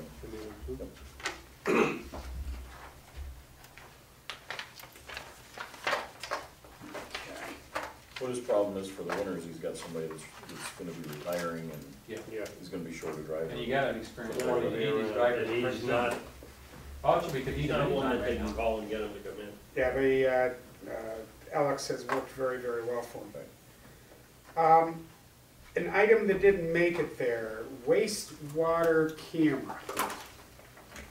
Resurfaced today. I've got a little information to share. I think. No, that doesn't go there.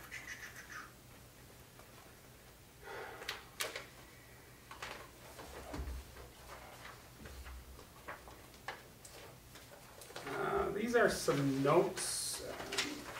Scott, I bring that back to this session. We discussed this before, I'm sure you all remember. I also have a draft resolution But before I even bother to distribute that, I've got copies for you. Let's take a look at the notes. The number one on the top is a review of the request by the committee that we had looked at maybe a month ago. There were a couple of questions. They were concerned, could other vendors do it? I think I had shared that, but I made some notes after further discussing it with Scott as well. He said this particular piece is not available. They have a push camera, he said a fisheye, it's a different beast. He thought there might be one in the Albany area. You're aware we had paid $60,000 for the service before, and that was a concern. There was a question about the cost. I wasn't sure what we could anticipate on that. You see the response to that, which includes the truck, the training. It's fully loaded, ready to go. It's a specialized PC that is integrated into the system. We talked also about uses, and I had followed up with him on that. Pre-inspection prior to taking over utilities, the mitigating of conflict. There have been a few issues that we've had with failed systems, fingers pointing where this might have resolved that, and identified the responsible parties. Managing I&I.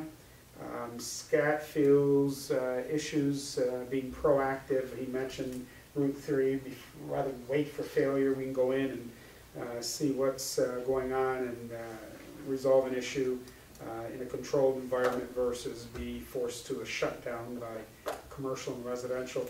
Highway, as indicated, they would have some multiple uses periodically. There was some discussion too about sharing it. He wasn't sure, but felt that could be arranged. We're not sure what that would look like. Others obviously don't have it. I asked him if the city had one. He indicated they did, but this was a unit they were also looking at and interested in getting, but didn't expect anything to happen there. What they have is old and doesn't work as well. So they may also be a municipality that might share the service. What would it cost, when, how, none of that's together. But those are some options. I talked to Scott again a little today. I said, the other thing is about a use it or lose it mentality when we get to the end of the year.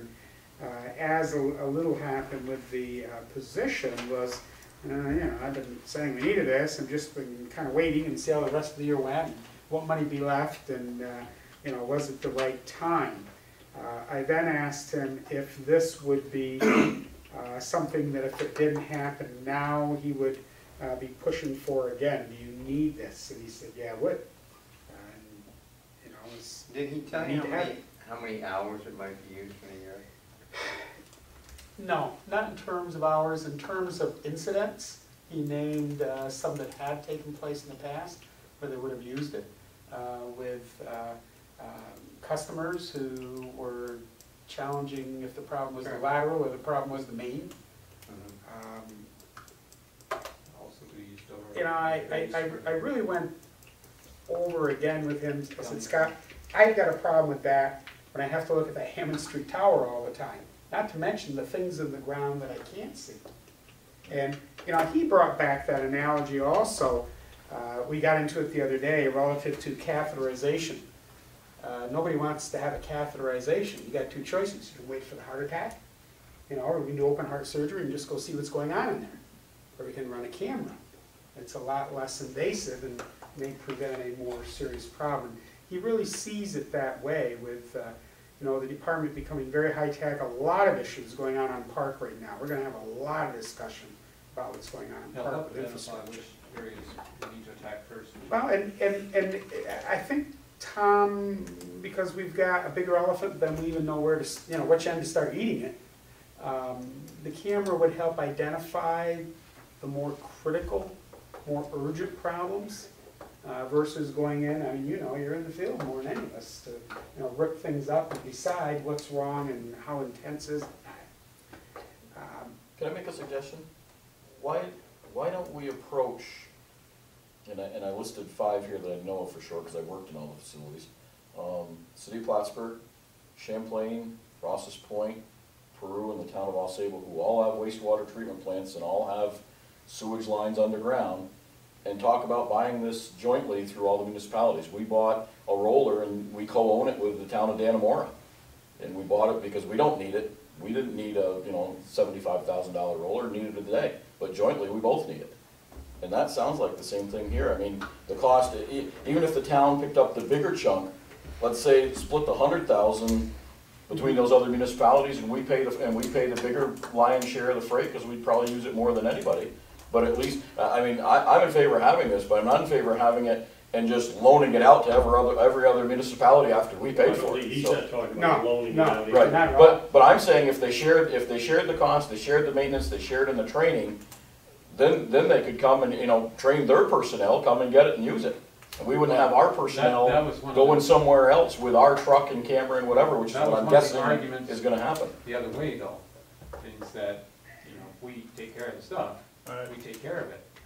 We loan it out, or we have it. And when he was talking about that, and obviously it wasn't for free.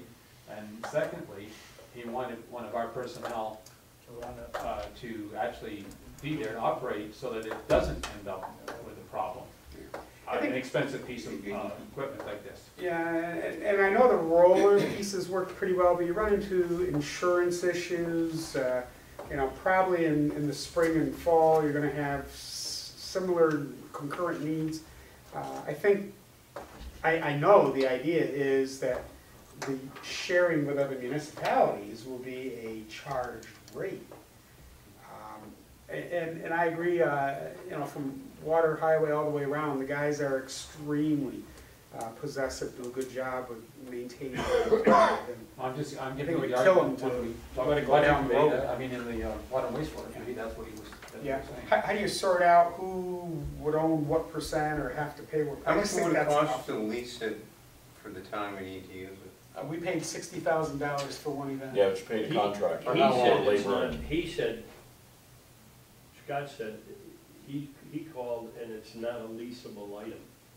And the reason it's not a leasable item is exactly what was being discussed a minute ago.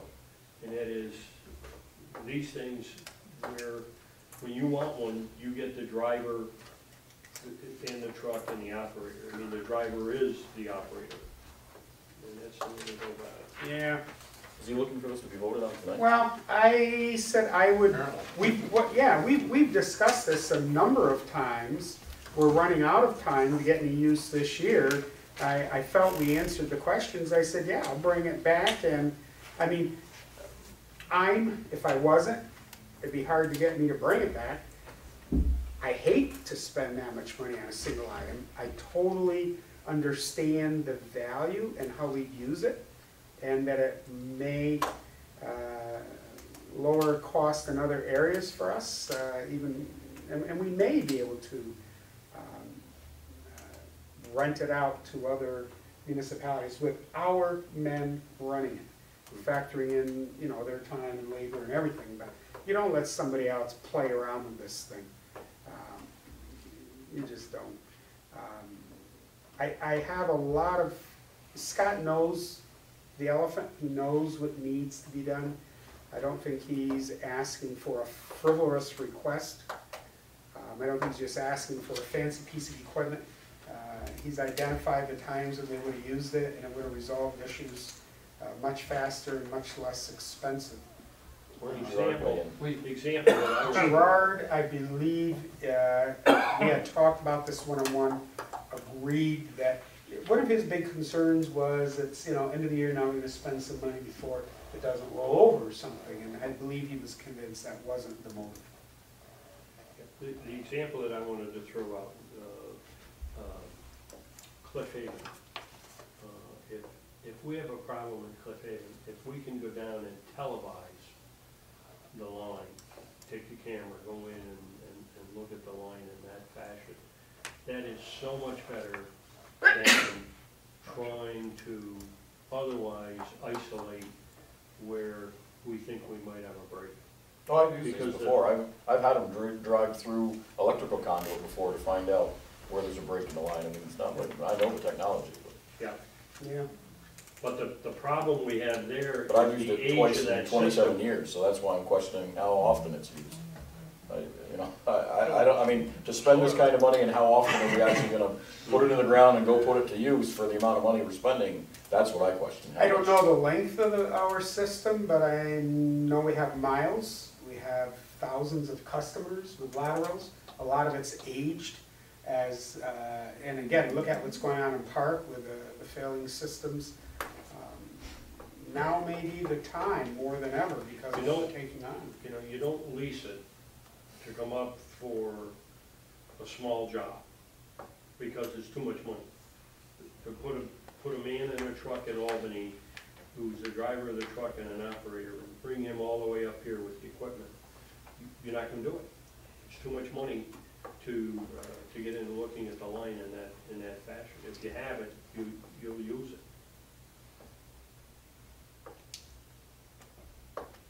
Well, this particular, Would that alleviate some of the smoke test that they had to do to find out where leaks and stuff was? Would that alleviate that, where they could use that?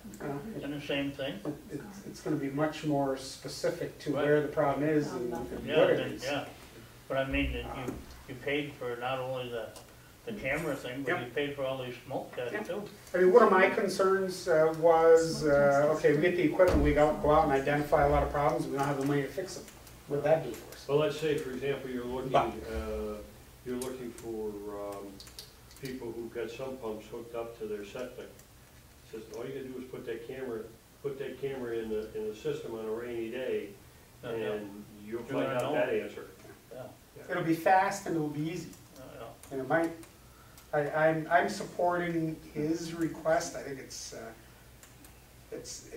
a big one, but I believe it will be put to use. He knows what he's doing. in all our discussions, Jerry and I with the Water and Wastewater Department, we've been emphasizing prioritize, we can't do all these things, so pick what we should do. And he's picked what to prioritize. He's gonna have to take his judgment on that particular thing. It will be used. I talked to the highway superintendent. Highway superintendent, yes, I'll wanna use that. I'm going to be using it for sure. They got storm drains and things that they need to look at. Okay, so you're gonna get the uses already out of two departments. Between them, I'm sure they're gonna use them more in 227 years. I don't know what that little development is off Pine Brook, as soon as you turn in there, but we were down there looking post-flooding. There were all kinds of problems with the drainage, very low area. And it was a guess at what was under the ground. Was it Irene? And there was a piece of wood Yeah. as big as that was in a culvert. Versus tear up the road and, put the camera through so you have. It's a tough one, but he's brought it back, he's fighting for it, I think for the right reasons. I'm bringing it back. I just think he's halfway to the money to fix the Route 3 pump station, right here. That's one of them. He's halfway there. And this will resolve a bunch of other problems, But that's the one he It's a said big is elephant. critical. It's a big elephant. I mean, so, Just put them on the bases. What about the lines that run directly underneath the road?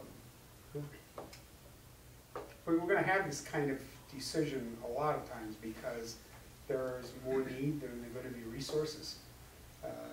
This will isolate and provide more information, I think, even to resolve many of those needs. I don't know, we just have to make a decision, it's back. You'll probably see it again if it doesn't fly this time. Well, this is just authorizing for the bids, not saying we're gonna accept them. That's right. I'm going to bring it in. We've had some discussion. I'm not sure where the consensus is. Rick, you've got it? Yep.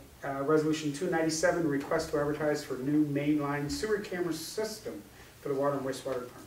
Well, Scott Stoddard, Water and Wastewater Director, has requested to solicit bids for a new mainline sewer camera system. Now therefore be resolved that the town clerk is hereby authorized and directed to have an advertisement published in the Press Republican for sealed bids with a non-conclusive bid form entitled New Mainline Sewer Camera System, returnable on or before November 7th, 2012 at 3 p.m. prevailing time at the Town Hall Complex, 151 Baker Road, Plattsburgh, New York, 12901, at which time the town clerk will publicly open bids. And it be further resolved, specification forms for the contract may be obtained at the town clerk's office during regular business hours. And it be further resolved that the town of Plattsburgh Town Board reserves the right to reject any and all bids offered. And it be further resolved that a copy of this resolution be given to the town clerk and to the Director of Water and Wastewater Department. Motion. So moved. Mr. Wood, second. Second. Mr. Mannix, any further discussion? I'm going to note for the record that we did have discussion, which we did prior to putting this on the table. Anything else anyone wishes to say? Roll call. Thomas Wood, Yes. Martin Mannix, Yes. Paul Lemoy, No. Bernie Bassett. Yes, the resolution carries. Gerard is absent. Okay.